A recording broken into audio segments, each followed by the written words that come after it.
Praise the lord. దేవుడు తాను సృష్టించిన ప్రతి ఒక్కరిని గురించి కూడా విచారిస్తాడు. అదే విషయం మనకు యోనా గ్రంథంలో చాలా క్లియర్గా అర్థమవుతుంది. ఆయన ఎంత చక్కగా యోనాకు అర్థమయ్యేలాగా చెప్తూ ఉన్నాడు. యోనాకైతే నీనెవే పట్టణస్థులందరూ నాశనం అయిపోవాలి, ఆ పట్టణం అంతా కూడా నాశనం అయిపోవాలని అతడు కోరుకుంటూ ఉన్నాడు.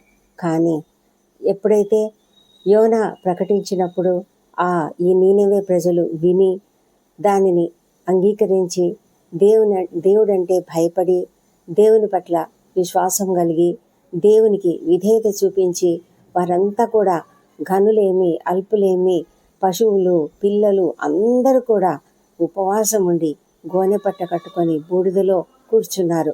ఎప్పుడైతే వారు ఆ విధంగా పశ్చాత్తాపపడ్డారో దేవుడు వారిని చూశాడు, వారి పశ్చాత్తాపాన్ని చూశాడు. ఆయన వెంటనే అంతమందిని కూడా రక్షించాలని అనుకున్నాడు. తాను చేయాలనుకున్నది చేయకుండా మానివేశాడు.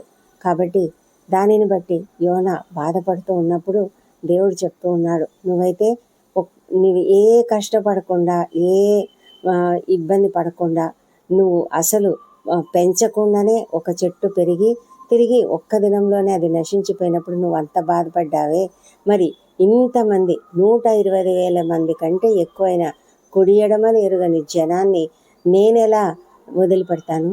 వాళ్ళని గురించి నేను బాధపడనా? వారు నాశనం అయిపోతుంటే నేను చూస్తూ ఊరుకుంటానా అని చెప్తూ ఉన్నాడు. ఈ దినాన ఒకవేళ నీవు కూడా దుఃఖంలో ఉన్నావేమో, బాధలో ఉన్నావేమో, నన్ను గురించి దేవుడు పట్టించుకోవడం లేదు అని బాధపడుతూ ఉన్నావేమో. కానీ దేవుడు ఎవరిని కూడా వదిలిపెట్టడు, ఏ ఒక్కరిని కూడా విడిచిపెట్టే దేవుడు ఆయన కాదు. ఆయన ప్రతి ఒక్కరి పట్ల కూడా శ్రద్ధ కలిగి ఉన్నాడు. అందుకే కదా జక్కయ్యను ఆ దేవుడు అతని ఇంటికి వెళ్ళి అదే పనిగా అతనితో మాట్లాడాడు. కేవలం అతని ఇంటికి వెళ్ళగానే ఆ జక్కయ్య జీవితమే మారిపోయింది. సమరయ స్త్రీతో మాట్లాడాడు. ప్రతి ఒక్కరిని కూడా ఆయన సంధించగలడు, ప్రతి ఒక్కరితో మాట్లాడతాడు, ప్రతి ఒక్కరి పట్ల శ్రద్ధ చూపిస్తాడు, ప్రతి ఒక్కరిని ప్రేమిస్తాడు, ప్రతి ఒక్కరు కూడా లేవనెత్తబడాలనే ఆశపడతాడు. కాబట్టి ఆయన నీ కొరకు సహాయం చేయడానికి ఆయన సిద్ధంగా ఉన్నాడు.